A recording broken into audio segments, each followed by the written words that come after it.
हरे कृष्णा। तो जिस स्थान पे हम पहले विजिट किए थे उसका नाम था टोटा गोपीनाथ, और हम यहाँ आए हैं, यहाँ पे मठ है, इसको चटक पर्वत भी बोला जाता है। तो चैतन्य महाप्रभु प्रतिदिन इस पर्वत के ऊपर आते थे।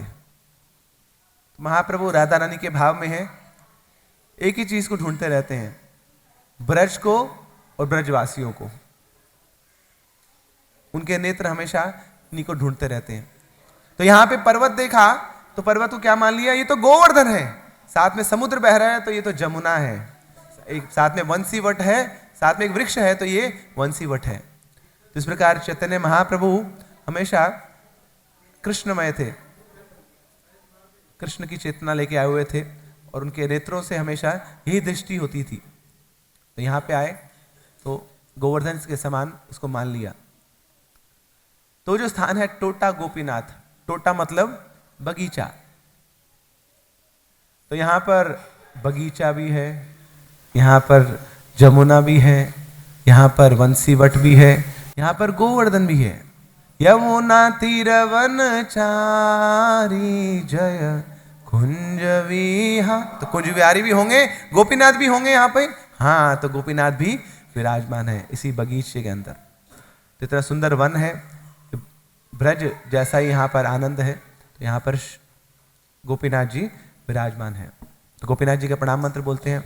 श्रीमन रास रसारंभी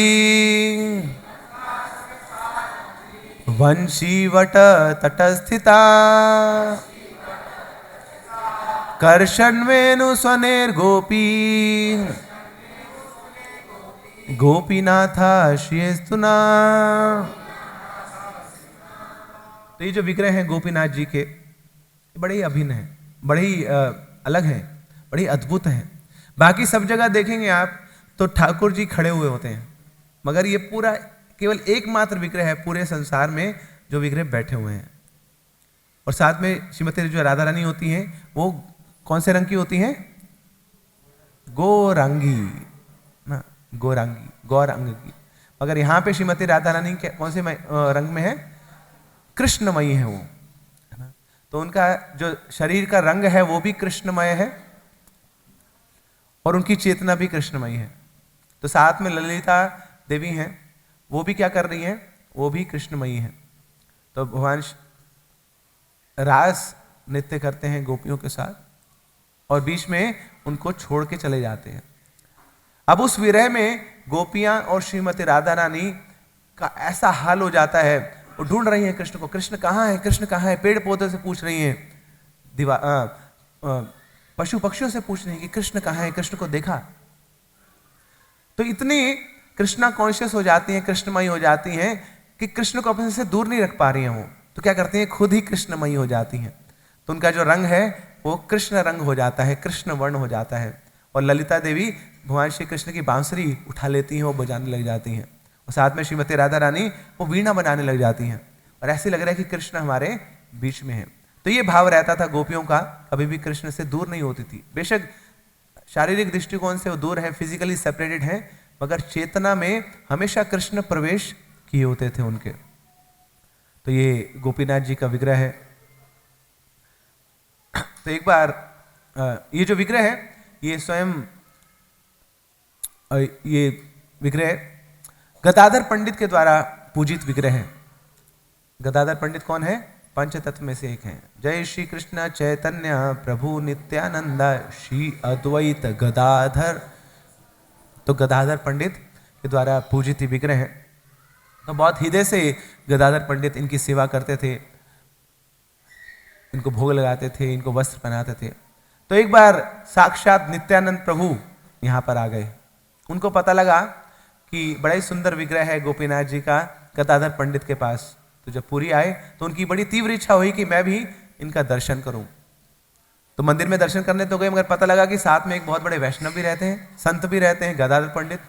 तो नित्यानंद प्रभु शिष्टाचार जानते हैं, वो जानते हैं कि कभी भी किसी वैष्णव के पास जाएं, संत के पास जाएं तो खाली हाथ नहीं जाना चाहिए।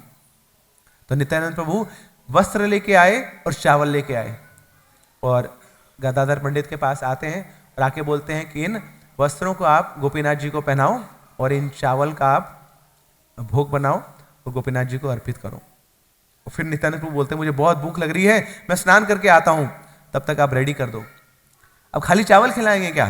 नहीं। तो पास में आसपास जाते हैं तो कुछ साग पत्तियां तोड़ के ले आते हैं, और यहाँ पे इमली के वृक्ष भी हैं, तो इमली की जो बड़ी कोमल कोमल पत्तियां हैं उसको तोड़ लेते हैं, और फिर गदाधर पंडित को बोलते हैं नित्यानंद प्रभु कि इनकी चटनी बनाओ, साग बनाओ, साथ चटनी बनाओ, और फिर चावल बनाओ, इसके साथ ऑफर करो।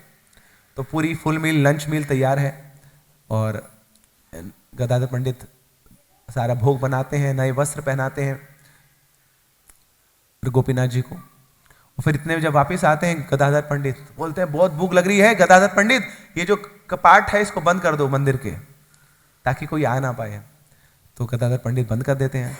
अब नित्यानंद प्रभु यहाँ पे उनके सामने थाली लगी हुई है, चावल बने हैं बड़े सुंदर, और साथ में साग की सब्जी है, और साथ में इमली की चटनी। और जैसे ही पाने लगते हैं तो इतने में दरवाजा खटखटा है, गदाधर दरवाजा खोलो। तो गदाधर पंडित दौड़ के जाते हैं, देखते हैं कौन है। बोले कौन है? मैं हूं चैतन्य। तो चैतन्य महाप्रभु वहां पे आ गए हैं, और चैतन्य महाप्रभु अंदर जाके देखते हैं तो बड़ा ही सुंदर दर्शन है गोपीनाथ जी का। नए वस्त्र उन्होंने पहने हैं, और बड़ी सुंदर महक आ रही है। तो क्या बना है? जहाँ पे चावल बने हैं। तो जैसे ही देखते हैं कि नित्यानंद भी यहाँ पे आया हुआ है, और फिर गदाधर पंडित बताते हैं कि नित्यानंद प्रभु ये नए वस्त्र लाए हैं। अब सोचिए नित्यानंद प्रभु कौन है?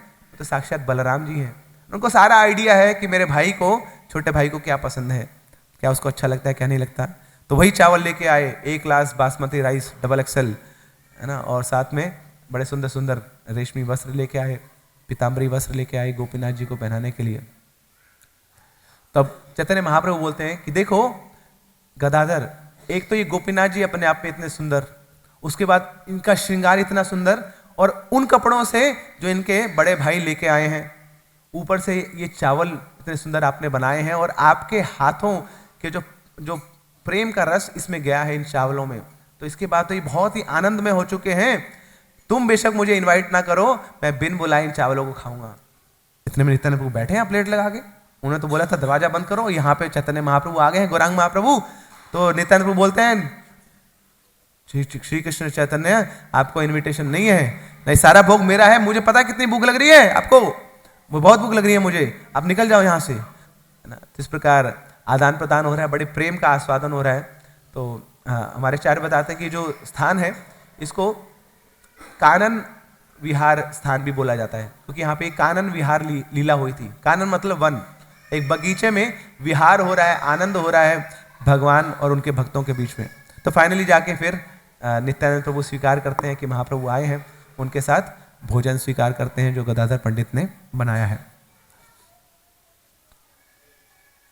इस स्थान पर एक और लीला भी हुई थी।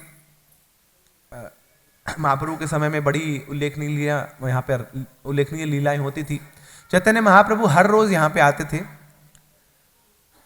प्रतिदिन वो जगन्नाथ सुबह स्नान करते थे समुद्र में, महादधी में, उसके बाद जगन्नाथ जी के दर्शन करते थे। फिर उसके बाद कहाँ जाते थे? हरिदास ठाकुर के पास सिद्ध बकुल में, उनको अपना दर्शन देते थे। फिर भोजन स्वीकार करते थे, दोपहर का प्रसाद पाया, थोड़ा रेस्ट करते थे उसके बाद, और फिर दोपहर में आ जाते थे इस टोटा गोपीनाथ स्थान पर। और यहाँ पर चर्चा होती थी किसके ऊपर? श्रीमद् भागवतम के ऊपर। तो गदाधर पंडित श्रीमद् भागवतम से कथाएं सुनाते थे चैतन्य महाप्रभु को। और बताया जाता है कि महाप्रभु को भागवत से 2 प्रसंग बड़े मनोहर लगते थे, बार बार सुनते थे उनको। कौन कौन से? ध्रुव चरित्र और प्रहलाद चरित्र। महाप्रभु 100 बार सुनते थे, सैकड़ों बार उन चरित्र को सुनते थे, बार बार सुनते थे, उनको बहुत आनंद आता था। तो बार बार गदाधर पंडित को बोलते थे नहीं वो वाला, गदाधर पंडित आगे बढ़ना चाहते, नहीं वो वाला, है ना, प्रहलाद का चरित्र सुनाओ, ध्रुव का चरित्र सुनाओ। इस प्रकार यहाँ पर श्रीमद् भागवतम की कथा होती थी। एक बार चैतन्य महाप्रभु के एक बड़ी निजी अनुयायी हैं, उनका नाम है पुंडरीक विद्यानिधि। तो पुंडरीक विद्यानिधि को जोर जोर से महाप्रभु बोलते हैं पिताजी पिताजी पिताजी, तो बाकी लोगों को समझ नहीं आता है। तो ये पुंडरीक विद्यानिधि कौन है? ये स्वयं श्रीमती राधा रानी के पिता हैं, वृषभानु महाराज। और चैतन्य महाप्रभु किसके भाव में आए हैं? श्रीमती राधा रानी के। तो राधा रानी किसको पुकार रही है? अपने पिताजी को पुकार रही है। तो पुंडरीक विद्यानिधि आते हैं चैतन्य महाप्रभु के पास। वैसे लीला में तो पिताजी के समान है, मगर यहाँ पर चैतन्य महाप्रभु के दास के रूप में उनकी सेवा करना चाहते हैं पुंडरीक विद्यानिधि। तो महाप्रभु से मिलते हैं और आके बोलते हैं, महाप्रभु मेरे, वो गदाधर पंडित के शिष्य हैं पुंडरीक विद्यानिधि। तो महाप्रभु को बोलते हैं कि मेरे गुरु ने मेरे को ये गोपाल मंत्र दिया था, मगर मैं भूल चुका हूं। हमें तो जब हमारी दीक्षा होती है तो हमें लिखित रूप में दिया जाता है, क्या नाम है आपका, याद रखो नहीं तो भूल जाओगे। मगर पहले के समय में तो कर्ण मंत्र होता था, कान में आपके मंत्र बताया, आपको याद रखना है जीवन भर उसमें, तो भूल गए।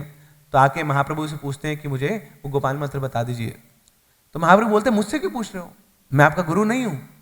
अब जाओ अपने गुरु के पास। ये शिष्टाचार है कि जब तक आपके गुरु जीवित हैं आपको अपने गुरु के पास जाना चाहिए, उन्हीं से ही आपको मंत्र पूछना चाहिए अगर आप भूल गए। तो महाप्रभु शिष्टाचार सिखा रहे हैं। कई बार हम क्रॉस करते हैं अपने इमीडिएट अथॉरिटीज़ को, सीधा आगे बढ़ने के प्रयास करते हैं ना, अपर अथॉरिटीज़ के पास जाने का प्रयास करते हैं, वो अच्छा नहीं है। महाप्रभु बता रहे हैं कहाँ जाओ, अपने गुरु के पास जाओ, वो उनसे पूछो आप। फिर थोड़े समय बाद पुंडरीक विद्यानिधि यहाँ पे आए हैं। तो गदाधर पंडित ने उनके लिए बड़ा सुंदर अरेंजमेंट किया है। टोटा गोपीनाथ पे गुरुजी आए हैं, गुरुजी की मैं सेवा करूंगा और गुरुजी से वो मंत्र भी दोबारा पूछ लूंगा जो मैं भूल गया हूं। तो जब पुंडरीक विद्यानिधि यहाँ पे आए तो यहाँ पे अरेंजमेंट किया और फिर उनकी इच्छा हुई कि जगन्नाथ जी के मैं दर्शन करने जाऊं। तो जगन्नाथ मंदिर में गए दर्शन करने के लिए, और वहां देखा कि एक भक्त रजाई लेके आया है। उस समय ओणन षष्ठी का उत्सव था। ओणन षष्ठी ये जैसी सर्दियां शुरू होती हैं तब ये उत्सव आता है, मतलब कि अब विंटर्स हैव स्टार्टेड।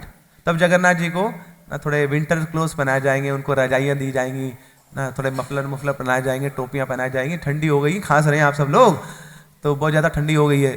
तो ओणन षष्ठी का समय आया था, तो नवद्वीप से भी सब लोग आते थे, बंगाल से आते थे उस उत्सव को देखने के लिए ना, उनको मौका मिल जाए बस कुछ ना।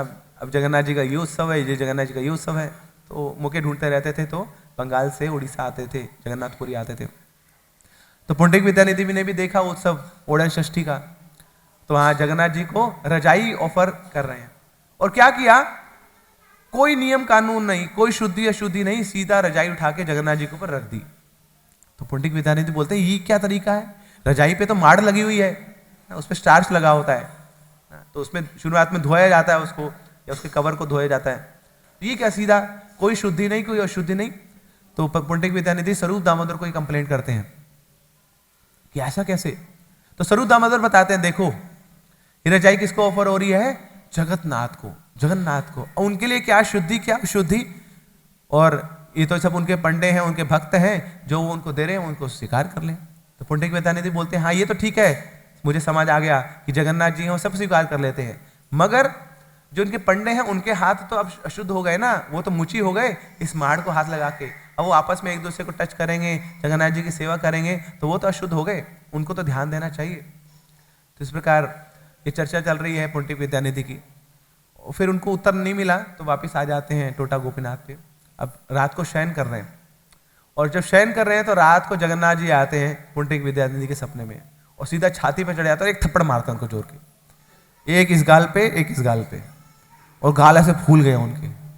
और सुबह उठ रहे हैं तो शक्ल छुपा रहे हैं ना। तो अब गुरुजी आए हैं मठ में, तो गुरुजी का सुबह लेक्चर भी होगा, गुरुजी गुरु पूजा भी करेंगे, गुरुजी प्रसाद भी पाएंगे, मगर यहाँ पे पुंडरीक विद्यानिधि उठे नहीं है। उठ तो गए थे मगर बाहर नहीं निकल रहे हैं, क्यों, कैसी शक्ल दिखाऊं, गाल फूले हुए मेरे, और कैसे बताऊं कि जगन्नाथ जी ने मेरे को पीटा है। तो बाद में जाके फिर कुछ भक्त जाते हैं उनके पास, और स्वरूप दामोदर जाते हैं उनके पास, और जाके पूछते हैं कि अरे गुरुजी गए कहाँ, आए नहीं क्यों नहीं। तो जाके फिर उनसे पूछते हैं, तो अपनी आप बीती सुनाते हैं पुंडरीक विद्यानिधि की, रात को स्वयं जगन्नाथ जी आए थे और खूब पिटाई करी मुझे। अब मुझे समझ आ गया कि जगन्नाथ जी की इच्छा है ना, जगन्नाथ जी की कंट्रोल है जगन्नाथपुरी में, किसी और का कंट्रोल नहीं है। तो जो उनको अच्छा लगता है वो स्वीकार कर लेते हैं, उनके लिए कोई शुद्धि नहीं है, कोई अशुद्धि नहीं है। जगन्नाथ जी कौन है, वो स्वतंत्र है भगवान, इज इंडिपेंडेंट। एक बार की बात है, जब रथ यात्रा होती है तो रथ यात्रा में बहुत समय लगता है। देखिए रथ चलता कहाँ से है, जगन्नाथ मंदिर से, रुकता कहाँ पे है, गुंडीचा मंदिर में। आपने तब देख लिया ना रास्ता, जगन्नाथ मंदिर से गुंडीचा मंदिर, वो बड़ा डंडा जो रोड है, कितनी कितनी बड़ी है वो, 2 किलोमीटर। अब 2 किलोमीटर आपको रथ चलाना है तो कितना समय लगना चाहिए? यहां से खींचा, वहां से पहुंच गए। पैदल चलते हैं ना, पैदल आप 10-15 मिनट पहुंचेंगे, ठीक है, रथ थोड़ा भारी है, लोग खींच रहे हैं, तो 1 घंटा, 2 घंटा, 4 घंटा मान लो। मगर ये क्या, जगन्नाथ जी का रथ सुबह चलता है, वो भी 4-4:30 बजे वहां पे पौंडी उत्सव होता है, उसके बाद वो रथ चल जाते हैं और रात तक कभी पहुंचे तो पहुंचे, इतना समय लग जाता है। तो एक बार यहाँ पे एक एसपी आया, नया सुपरिटेंडेंट ऑफ पुलिस, और उसने देखा कि कौन सी प्रथा है यार, ना पूरा दिन लग जाता है जगन्नाथ जी का रथ चलाने में, और बोले अब मैं आ गया हूं, अब देखो 2 घंटे के अंदर ये रथ चलेगा और अपने डेस्टिनेशन पे पहुंच जाएगा। तो उसने सुबह से ही पूरा हल्ला गुल्ला करना शुरू कर दिया, पूरे अरेंजमेंट कर दिए कि देखो अब सुबह रथ चलेगा और दोपहर तक ही पहुंच जाएगा, दोपहर से पहले पहुंच जाएगा। अब ये भाई साहब बड़े सारे पुलिस वाले लगा दिए उन्होंने, सारे जनता को साइड पे कर दिया। अब जगन्नाथ जी का जो पौहंडी उत्सव होता है, जगन्नाथ जी को अपने सिंहासन से उतार के रथ पे चढ़ाना, तो बड़ा लंबा प्रोसीजर है वो ना। उसमें जगन्नाथ जी पहले रथ से उतरे, सिंहासन से उतरेंगे, फिर उनके बड़े सारे पंडे उनको आगे से खींचेंगे, उनको पीछे खींचेंगे, उनको आगे से खींचेंगे, पीछे से खींचेंगे, आगे से खींचेंगे। तो ऐसे टुड़ुक टुड़ुक टुड़ुक टुड़ुक टुड़ुक टुड़ुक टुड़ुक टुड़ुक करके आते हैं जगन्नाथ जी ना। बीच में उनके गद्दे रखे जाते हैं, गद्दियाँ रखी जाती हैं फोम की, उस पर बैठते हैं जगन्नाथ जी, फिर वो सारा फोम निकलता है उसमें। बड़ा सुंदर उत्सव है, बड़े सारे नगाड़े ढोल बज रहे हैं। तो ऐसे करते करते बारात आ रही है जगन्नाथ जी की। मगर पौहंडी उत्सव तो हो गया समय पे, मगर अब जगन्नाथ जी को रथ के ऊपर चढ़ाना है, और पंडे लगे वहां पर खींचने के लिए, आगे वाले ऊपर से खींच रहे, पीछे वाले धक्का लगा रहे, मगर जगन्नाथ जी हिल नहीं रहे। बोले नहीं हिलूंगा। पंडों को लगा थोड़े भारी हो गए, जगन्नाथ जी ज्यादा प्रसाद पा लिया उन्होंने, तो 10-15 पंडे और आगे, वो हिला रहे, हिले ना। जगन्नाथ मंदिर के जितने पंडे हैं सब आगे वहां पे जोर लगा रहे हैं। जगन्नाथ जी खड़े हैं, हिला के दिखाओ मेरे को, नहीं हिल रहे। और पुलिस वाले आ गए अब तो वहां पे जितने भी पुलिसकर्मी हैं सब आगे, सब जोर लगा रहे हैं, जगन्नाथ जी हिल नहीं रहे। हुआ क्या इतने में कि जो ब्रेकफास्ट तो खाए, लंच भी खा लिए। जो रास्ते में भोग लेके जाते हैं ना, जगन्नाथ जी को ब्रेकफास्ट लेके जाएंगे, स्नैक्स लेके जाएंगे, लंच लेके जाएंगे, तो यहाँ बैठे बैठे ना, अभी जगन्नाथ जी रथ पे बैठे नहीं है, दोपहर हो चुकी है, दोपहर के बाद शाम हो गई है, तो सारा ब्रेकफास्ट लंच डिनर सब वहीं पे हो गया है। खड़े खड़े जगन्नाथ जी अभी तक चले नहीं है, रथ यात्रा तो दूर की बात। और फिर जाके वो जो एसपी था उसको लोग बोलते हैं कि भैया ये क्या कर दिया, तेरी नौकरी खतरे में है अब ना। अब तक तो रथ कब का कहाँ पहुंच आया होता, मगर तूने पता नहीं क्या रूल लगा दिए यहाँ पर। जगन्नाथ जी तो रथ के ऊपर नहीं चढ़े अभी, तो घबराया हुआ पूरा, वो कंपन कर रहा है, हिल रहा है कि क्या होगा मेरा। तो फिर पंडे लोग बोलते हैं भैया एक ही तरीका है, इसके प्रति तूने अपराध कर दिए, काले वाले के प्रति, इसको बुरा लग गया, जाके इसके चरणों में गिर जा तू। तो तब वो जाता है एसपी, खूब वहां पे दंडवत मारता है जगन्नाथ जी को, सॉरी बोलता है कि बहुत बड़ा अपराध हो गया ना, आप तो स्वतंत्र हैं, तो क्षमा याचना है। तब जाके जगन्नाथ जी रथ पे बैठते हैं और फिर अगले दिन जाके वो पहुंचते हैं गुंडीचा मंदिर। जगन्नाथ स्वामी की। तो स्वतंत्र हैं, पूर्ण स्वतंत्र भगवान है, कौन कंट्रोल कर पाया उनको। मैं इसलिए जगन्नाथपुरी में किसी का कुछ नहीं चलता है, कोई रूल नहीं चलता है, कब उनको भोग लगेगा, कब भोग बाहर निकलेगा, कब कौन सी ड्रेस पहनेंगे, कब सोएंगे, कब उठेंगे, जगन्नाथ जी अपने आप डिसाइड करते हैं, किसी के वश में नहीं, किसी के हाथ में नहीं, ना कोई करना चाहता है, एज जगन्नाथ विशेष। तो जगन्नाथपुरी में जगन्नाथ जी की मैनेजमेंट है। इनफैक्ट किसी भी धाम में जाएंगे ना, वहां पे सारी मैनेजमेंट फेल है। यहाँ पे हमारे बड़े बड़े सारे यात्रा मैनेजर्स बैठे हैं, सबको पता है, बोले बस धाम से पहले प्लानिंग कर लो आप, उसके बाद धाम में जाके सारी प्लानिंग फेल होनी है। कब कौन सी जगह जानी आपको पता नहीं, प्लानिंग वहां पे करी थी, जगन्नाथ जी कहाँ चाहते हैं, बोले पर्वत पे बैठ के करो ना कथा, नीचे क्या कर रहे हो, ऊपर आ जाओ। तो we don't know what Krishna decides. तो आप एक्सेप्ट कर लेंगे उसको जो जगन्नाथ जी करना चाह रहे हैं हमारे साथ हमारे जीवन में, तो हमारा जीवन सफल है। तो हम एक्सेप्ट कर उसको आराम से उस जो भी स्थितियां हमारे साथ हो रही हैं, परिस्थितियों में हम हैं, तो हम उसको स्वीकार कर पाएंगे as the mercy of the Lord. तो यहाँ ये लीला हुई थी। और फिर बाद में चल के जब गदाधर पंडित पूजा करते थे गोपीनाथ जी की, तो गदाधर पंडित स्वयं पूजा करते थे उनको अगरबत्ती दिखाते थे, धूप दिखाते थे, उनके लिए भोग बनाते थे, उनको माला पहनाते थे। फिर क्या हुआ, एक बार कि जब गदाधर पंडित बूढ़े होने चले गए तो उनको लगा कि मेरे जो गोपीनाथ जी की सेवा ये रुक ना जाए, तो उन्होंने सोचा, मन में सोच रहे थे कि मैं एक लेबर को हायर कर लेता हूँ, है ना, एक व्यक्ति को, सर्वेंट को हायर कर लेता हूँ जो गोपीनाथ जी की सेवा करेगा, मैं तो बूढ़ा हो चला हूँ। अब उधर गोपीनाथ जी को लगा कह रहे नहीं, है ना, मैं किसी और से सेवा नहीं ले सकता, मैं तो केवल और केवल मेरे गदाधर से सेवा लूंगा। तो फिर गोपीनाथ जी ने क्या किया, अपना साइज छोटा कर लिया, बैठ गए। तो अभी वो पद्मासन में बैठे हुए हैं। सुबह सुबह जब अगर कभी आएंगे आप तो यहाँ मंगल आरती के बाद तो दर्शन कराते हैं, तो गोपीनाथ जी ऐसे पद्मासन में बैठे हुए हैं, थोड़े से नीचे बैठे हुए हैं, ताकि गदाधर पंडित जो झुक चुके हैं, अभी रीढ़ की हड्डी थोड़ी सी मुड़ चुकी है, तो आराम से वो माला पहना पाए अपने भगवान को। तो इस प्रकार भक्त वत्सल भगवान है श्री गोपीनाथ।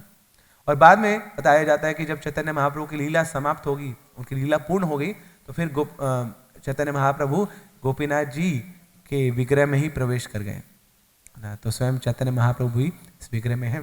तो यहाँ पे एक क्रैक है उनके नी में, तो वहाँ पे से चैतन्य महाप्रभु प्रवेश कर गए गोपीनाथ जी के विग्रह में। श्री श्री राधा गोपीनाथ जी की। तो ये पास में एक स्थान है जिसको यमेश्वर महादेव बताया जाता है। यमेश्वर महादेव कौन है? वो शिव जी हैं, जो पंच शिवा में से एक है यमेश्वर महादेव ना। इनके भी खूब ऐश है, इन शिव जी के भी। सारे शिव जी क्या करते हैं, जब यहाँ पर चंदन यात्रा होती है, नौका विहार होता है नरेंद्र सरोवर में, तो सारे शिव जी बैठ के जाते हैं। एक नाव में मदन मोहन होते हैं जो जगन्नाथ जी के उत्सव विग्रह है, और एक नाव में पांचों शिव जी होते हैं, और जगन्नाथ जी के पीछे पीछे वो नौका विहार करते हैं। तो यमेश्वर महादेव मतलब जो यम के ईश्वर हैं, तो शिव जी भी कंट्रोल करते हैं कि इस जगन्नाथपुरी क्षेत्र में यमराज प्रवेश ना कर पाए। तो वो गार्ड कर रहे हैं क्षेत्र को, किससे? यमराज से, कि गलती से वो आ ना जाए भैया। दैट मीन्स अगर कोई अपना शरीर भी त्यागता है जगन्नाथपुरी में, तो ये निश्चित है कि उसको कभी यमलोक नहीं जाना पड़ेगा, क्योंकि यमराज का कोई लेना देना नहीं है। मगर हमें वापस दिल्ली जाना है, हमें शरीर नहीं त्यागना यहाँ। तो ये यमेश्वर महादेव की भी सेवा है, सारे जो शिव हैं उनकी अपनी अपनी सेवा है। तो ये सेवा क्या करते हैं, ये लक्ष्मी नारायण के विवाह की व्यवस्था करते हैं। तो साल में एक बार यहाँ पे लक्ष्मी नारायण का विवाह होता है, तो उसमें लक्ष्मी नारायण समुद्र में स्नान करने जाते हैं। लक्ष्मी नारायण भी एक उत्सव विग्रह है, हमने कल देखे थे वहाँ पर। तो वो उनको स्नान कराने ले जाता है। उसके बाद फिर इस मंदिर में आते हैं और यहाँ यमेश्वर महादेव के समक्ष यमेश्वर महादेव पूरा अरेंजमेंट करते हैं, मतलब उनके मंदिर में पूरा अरेंजमेंट होता है, और वहाँ पे लक्ष्मी नारायण का विवाह होता है। हरे कृष्णा। तो ये चटक पर्वत है, गिरि गोवर्धन से अभिन्न है। तो हम प्रार्थना कर सकते हैं यहाँ पर कि जिस प्रकार गिरिराज महाराज अपना सर्वस्व देते थे कृष्ण बलराम की सेवा में, ना, क्या क्या देते थे ना, उनके पास जो फल हैं, फूल हैं, घास है, जो जल है, सुंदर सुंदर जूसीज हैं, दूध हैं, वो सब अर्पित करते थे ठाकुर जी की सेवा में। तो एक सहयोगी के रूप में भगवान की सेवा करते थे वो। इसी प्रकार हम भी गिरिराज महाराज से ये प्रार्थना कर सकते हैं कि हमें भी क्या मिले ना, कृष्ण का प्रेम मिले ना, निज निकट वनवास देहि गोवर्धनत्वम। तो रघुनाथ दास गोस्वामी प्रार्थना करते हैं कि हे गोवर्धन महाराज, आप क्या करिए, निज निकट निवास, अपने पास मुझे निवास स्थान दे दीजिए, ताकि मैं भी आपके समक्ष अपनी सेवा प्रस्तुत कर सकूं श्री श्री राधा कृष्ण के चरणों में। श्री श्री गिरिराज महाराज की, चटक पर्वत की, श्री श्री राधा गोपीनाथ की, श्री गदाधर पंडित की, नित्यानंद प्रभु की, श्री गौरांग महाप्रभु की, जगत गुरु शील प्रभुपाद की, निताई गौर प्रेमानंदे।